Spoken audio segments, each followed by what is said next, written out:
जरूरी सूचना है आप सभी स्टूडेंट्स के लिए, स्टडी फॉर सिविल सर्विसेज का Android app Google play store में आ चुका है, उसको प्लीज तुरंत इंस्टॉल कर लीजिए। और अगर आप स्टडी फॉर सिविल सर्विसेज के सिर्फ ऐप से कोई भी कोर्स, कोई भी पीडीएफ परचेस करते हैं तो उसमें अप्लाई कूपन, अगर आप ज्ञान सर जो है आप उसमें अप्लाई करते हैं, ये कूपन कोड है, तो उसमें 20% फीस तुरंत माफ हो जाएगी, मतलब 20% डिस्काउंट तुरंत उसमें लग जाएगा। ज्ञान सर लिखना है, नॉर्मली ज्ञान सर स्मॉल लेटर में है सब कुछ, कोई स्पेस नहीं, कोई कॉलम नहीं, सिर्फ ज्ञान सर, GYANSIR। इस तरह से अगर कूपन कोड लगाते हैं आप ऐप में बाई करने से पहले, जो अप्लाई कूपन वाले में आता है, तो 20% का डिस्काउंट तुरंत मिलेगा। वीडियो देखिए। नमस्कार दोस्तों, कैसे हैं आप सब। देखिए, इस वीडियो से हम लोग स्टार्ट करते हैं हमारी हिस्ट्री की टॉप 500 MCQ की सीरीज।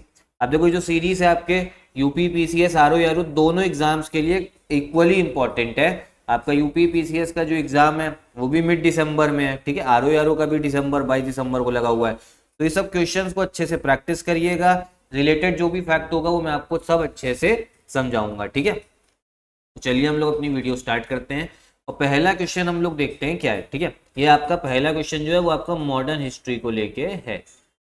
पढ़ते हैं एक बार हम लोग question. Sarojini Naidu was the first Indian women president of the Indian national Congress. Sarojini Naidu became the president of the Indian national Congress in which session. Sarojini Naidu भारतीय राष्ट्रीय कांग्रेस की पहली भारतीय महिला अध्यक्ष थी। सरोजनी नायडू किस अधिवेशन में भारतीय राष्ट्रीय कांग्रेस की अध्यक्ष बनी। अब देखिए, होता क्या था ना, जो आपकी कांग्रेस बनी थी, कब बनी थी ये 1885 में, 1885 में। हर साल कांग्रेस जो है हमारे पूरे देश में क्या करती थी, एक सेशन करती थी, एक अधिवेशन करती थी, और हर साल अलग अलग जगहों पे करती थी, ठीक है। तो ऐसे जितने भी इंपॉर्टेंट सेशंस हैं आपको याद रखने पड़ेंगे। उसमें एक सेशन ऐसा है जिसमें सरोजनी नायडू जो है वो आपकी बनती है प्रेसिडेंट, वो अध्यक्ष बनती है। तो ये कौन से सेशन पे बनी थी, ये बनी थी आपके उत्तर प्रदेश का एक शहर है आपका कानपुर, ठीक है, प्यारा कानपुर। तो कानपुर सेशन में सरोजनी नायडू जो अध्यक्ष बनी थी। और ये हुआ किस साल था, ये था आपका 1925 में। तो ये भी ध्यान रखना है आपको, कब बनी है प्रेसिडेंट, ये बनी है आपके कानपुर सेशन में, ठीक। और कानपुर सेशन में भी आपका अगर हम बात करें कौन से साल हुआ है, ये 1925 में। तो इतनी बात आपको ध्यान रखनी है। अब देखिए, एक फैक्ट तो आपको ये पता लग गया सरोजनी नायडू के बारे में। एक फैक्ट क्वेश्चन में और दे रखा है, ये पहली भारतीय महिला अध्यक्ष थी, ठीक है। पहली महिला अध्यक्ष नहीं, भारतीय महिला अध्यक्ष बोला जा रहा है, ठीक है। First Indian women president Congress की। अब आप कहोगे अगर भारतीय हटा दिए, पहली महिला अध्यक्ष कौन थी, ठीक, ये क्वेश्चन भी आता है। तो ये थी पहली महिला अध्यक्ष थी आपकी first women president Annie Besant. कौन थी, एनी बेसेंट थी। और ये कब बनी थी आपकी प्रेसिडेंट, ये बनी थी आपकी 1917 में कलकत्ता के अधिवेशन में। कब बनी थी प्रेसिडेंट, 1917 में। कहाँ पे हुआ था सेशन, कलकत्ता में हुआ था। तो इतनी इंफॉर्मेशन ध्यान रखिएगा। देखो, रिलेटेड फैक्ट जितना बता दिया ना, मन में बसा लो, एग्जाम में आ सकता है। आगे देखते हैं। Which of the following extremist leaders translated the excellent work of his political mentor Mazzini the duties of man in Urdu. निम्नलिखित में से किस उग्रवादी नेता ने अपने राजनीतिक गुरु मैजीनी की उत्कृष्ट रचना द ड्यूटी ऑफ मैन का उर्दू में अनुवाद किया था, ठीक है। तो देखो, ये अनुवाद जो करा है, जो मजीनी थे इटली, देखो जो इटली में भी अलग अलग जगह थी, राज्य थे, उनको यूनिफाई करा गया। तो उसमें ये मजीनी का जो है ना काफी इंपॉर्टेंट रोल था। इनको गुरु माना था लाला लाजपत राय ने, और लाला लाजपत राय ने ही क्या करा था, इनका जो वर्क था, इनकी मतलब आपकी किताब थी ड्यूटीज ऑफ मैन, उसको उर्दू में अनुवाद किया था। तो किसने किया, लाला लाजपत राय ने। और ये आपके एक्सट्रीमिस्ट नेता थे, उग्रवादी नेता थे, ये भी आपको पता होना चाहिए कौन कौन। ये जो चारों है ना, चारों आपके एक्सट्रीमिस्ट थे। आपका बिपिन चंद्रपाल भी, आपका अरविंद घोष भी, फिर आपका लाला लाजपत राय, बाल गंगाधर तिलक, चारों ध्यान रखिएगा, ठीक। आगे देखते हैं। इसमें बोला जा रहा है कौन सा जो है वो सही मैच नहीं है, ठीक। तो जो सही मैच नहीं है वो है आपका सी वाला, ठीक। मैडम कामा ने प्रथम तिरंगा ध्वज फहराया। Madam Cama hosted the first tricolour flag. देखिए, ये तो बात सही है, इन्होंने जो पहला भैया आपका जो ट्राई कलर फ्लैग था, तिरंगा जो था ध्वज भारत का, वो पहली बार फहराया था कहाँ पे, एक आपका विदेशी मिट्टी में, ठीक। लेकिन कब फहराया था, 1904 में नहीं, ये इन्होंने फहराया है 1907 में, ठीक है, 1907 में। और कहाँ पे इन्होंने भैया होस्ट किया था इसे, कहाँ पे फहराया था, जर्मनी में फहराया था, ठीक। कहाँ पे, जर्मनी पे। तो ये इंपॉर्टेंट ध्यान रखिएगा। क्वेश्चन आ जाता है किसने भैया पहला भारत का जो फर्स्ट ट्राई कलर था उसको होस्ट करा। तो ये थी आपकी मैडम कामा। कब करा? 1907 में। और कहाँ पे? जर्मनी देश में करा, जर्मनी कंट्री में करा। ठीक है, आगे बात करते हैं। अब इसमें बोला जा रहा है मुस्लिम लीग जो है आपकी कब बनी।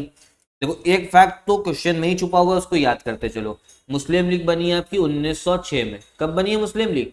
1906 में, 1906 में बनी है मुस्लिम लीग। ठीक है, बनी कहाँ पर है? ये बनी है आपकी ढाका में। तो करेक्ट आंसर होगा इसका B, Dhaka.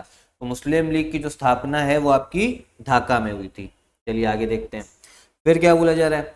Who conferred the title of Deen Bandhu to Charles Andrews. Charles Andrews को दीन बंधु की उपाधि से किसने सम्मानित किया था?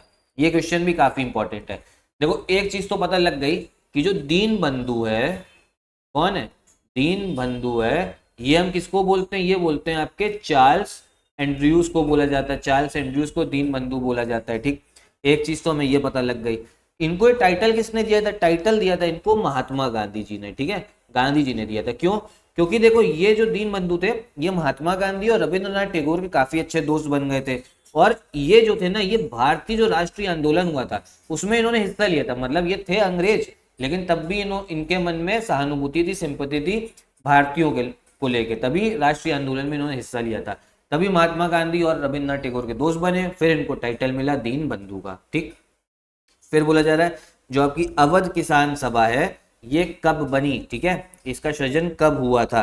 तो अवध किसान सभा जो है आपकी बनी है 1920 में। याद करना, 1920 में याद रखिएगा। ठीक, अब 7th क्वेश्चन में देखते हैं क्या बोला जा रहा है। वर्ष 1920 की खिलाफत कमेटी की सभा जिसने गांधी जी को असहयोग आंदोलन के नेतृत्व को संभालने का अनुरोध किया था, वे किस शहर में हुई थी? The meeting of Khilafat committee of 1920 which requested Gandhi ji to take over the leadership of non-cooperation movement took place in which city। अब देखो आप सबको पता होगा कि 1919 में क्या हुआ था? जलियांवाला बाग नरसंहार हुआ था, मैसेकर हुआ था। ठीक है, उसके बाद में असहयोग आंदोलन, नॉन कोऑपरेशन मूवमेंट स्टार्ट हुआ और गांधी जी ने नॉन कोऑपरेशन मूवमेंट को आपके खिलाफत आंदोलन से जोड़ दिया था। ठीक, इसके बाद में जोड़ा तो वही उन्होंने क्या कहते हैं उसको पूरा नेतृत्व करा। लेकिन जो खिलाफत कमेटी की जो मीटिंग थी जिसमें उन्होंने बोला गांधी जी को कि आप जो है आप इसमें इसका लीडरशिप करिएगा, नेतृत्व, वो मीटिंग कौन से शहर में हुई? ये क्वेश्चन पूछा जा रहा है। अब ये क्वेश्चन देखो, ऐसे क्वेश्चन ना आपको आरओ यूपी पीसीएस में दिखेंगे। ये एकदम फैक्चुअल, एकदम फैक्चुअल क्वेश्चन है। ठीक है, तो ये सीरीज से ही पता लगता है, टेस्ट सीरीज से। तो ये आपको देखने को मिलती मीटिंग इलाहाबाद में। करेक्ट आंसर है सी, इलाहाबाद। इसको याद कर लेना, कहाँ पे हुई है? इलाहाबाद में हुई है। फिर हम देखते हैं क्या बोला जा रहा है। Where are the prehistoric axes found. प्रागैतिहासिक कुल्हाड़ियां कहाँ से प्राप्त हुई हैं? अब आप कहोगे कि ये जो प्री हिस्टोरिक है, प्रागैतिहासिक है, ठीक है, प्री हिस्ट्री, इसका मतलब क्या? देखो मैं आपको एक चीज समझाऊं। अगर हम कहीं पे भी प्री हिस्ट्री की बात करते हैं ना, तो वहां उस समय की बात होती है जब किसी उस समय का हमें कोई भी लिखित रिकॉर्ड नहीं मिला।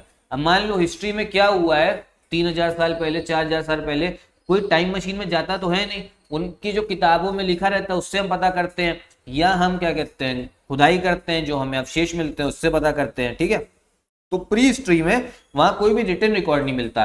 कहीं पे आप समझो कोई पेंटिंग मिल जाएगी, कोई औजार मिल जाएगा, उससे पता करा जाता है। तो प्री हिस्ट्री ये है आपका। और बोले जा रहे ये आपको जो कुल्हाड़ियां हैं वो कहाँ से प्राप्त हुई हैं? तो ये हुई है आपकी अटीराम पक्कम से। ठीक है, अटीराम पक्कम, ठीक है, अटीराम पक्कम से। ठीक है, अब अटीराम पक्कम ये आपका है कहाँ पे? ये आपका एक गांव है तमिलनाडु में। कहाँ पर है? तमिलनाडु में आपका गांव है अतीराम पक्कम। अब ये आपका एंशियंट हिस्ट्री से जो है आपका एक क्वेश्चन था, इंपॉर्टेंट क्वेश्चन। ठीक, तो देखो ये जो पूरी सीरीज है ना, इसमें एंशियंट भी करेंगे, मिडीवियल भी करेंगे, मॉडर्न भी करेंगे। आगे देखते हैं। अब देखिए 9th वाला क्वेश्चन क्या है। Which of the following is not the epic of Sangam era. निम्नलिखित में से कौन सा संगम युग का महाकाव्य नहीं है? अब देखो यहाँ पे भी बात हम एंशियंट इंडिया, प्राचीन भारत के बारे में कर रहे हैं। ठीक है, एंशियंट इंडिया की बात हो रही है। तो संगम होता क्या है? देखिए था क्या ना उस समय पे, संगम का मतलब क्या होता है? गैदरिंग। मतलब गैदरिंग मतलब काफी सारे लोग जो हैं वो इकट्ठा हुए हैं। ठीक, पहली चीज तो ये समझो।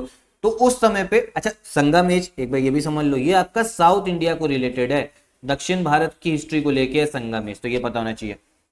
तो प्राचीन भारत में क्या था? संगम एज में तमिलनाडु में, साउथ इंडिया में बड़े बड़े जो विद्वान थे, जो स्कॉलर थे, ठीक है, जिनको बहुत ज्यादा ज्ञान होता है, और जो बहुत बड़े कवि थे, वो आपस में इकट्ठे हुए। ठीक है, उसी को हमने संगम बोला। टोटल 3 जो है वो आपकी मीटिंग हुई है, टोटल 3 मीटिंग हुई है, ये हमको पता होना चाहिए। ठीक, इसमें इन्होंने अलग अलग रचना करी, कुछ एपिक बने, कुछ महाकाव्य बने। तो ये बोले जरा कौन सा एपिक नहीं है? अब देखिए जो आपका मनी मेखलाई है, ठीक है, मनी मेखलाई ये भी आपका इसका एपिक है। फिर आपका शिलापादिकरम, ठीक है, शिल्पापादिकरम ये भी आपका है। फिर जीवक चिंतामणि ये भी आपका इसका एपिक है, ठीक है। बी सी डी तीनों जो है एपिक है। मनी मेखलाई, शिलापादिकरम, जीवक चिंतामणि तीनों इसके जो है महाकाव्य। कौन सा नहीं है इसका महाकाव्य, वो है आपका ए वाला। तो जो ए वाला है ना, ये वाला इसका महाकाव्य नहीं है। करेक्ट आंसर है एलादी, ठीक है। तो ये आपका करेक्ट आंसर है कौन सा, एलादी वाला, ये ध्यान रखिएगा। आगे देखते हैं हम लोग क्या बोला जा रहा है। अब इसमें ये भी आपका एंशियंट हिस्ट्री जो है, एंशियंट हिस्ट्री का आपका क्वेश्चन है, ठीक है। किसका है, एंशियंट हिस्ट्री का क्वेश्चन है। अब इसमें भैया जैन धर्म को लेकर बात हो रही है। अब देखिए जैन धर्म में जो है आपके तीर्थंकर आपको देखने को मिलते हैं। क्या, तीर्थंकर, ठीक है, तीर्थंकर देखने को मिलते हैं। टोटल 24 तीर्थंकर है, ठीक है। उसमें जो पहले हैं उनका नाम है ऋषभ देव, पहले तीर्थंकर का नाम याद कर लो ऋषभ देव। और जो 24वें हैं वो हैं आपके महावीर, ठीक है, वर्धमान महावीर जी। अब इसमें मुझे जरा कौन सा सही मैच नहीं है, तो जो सही मैच नहीं है वो है आपका ए वाला। देखो ऋषभ देव आपके तीर्थंकर तो हैं, बाकी सब भी तीर्थंकर है, लेकिन इसमें वो है सिंबल दे रखा है।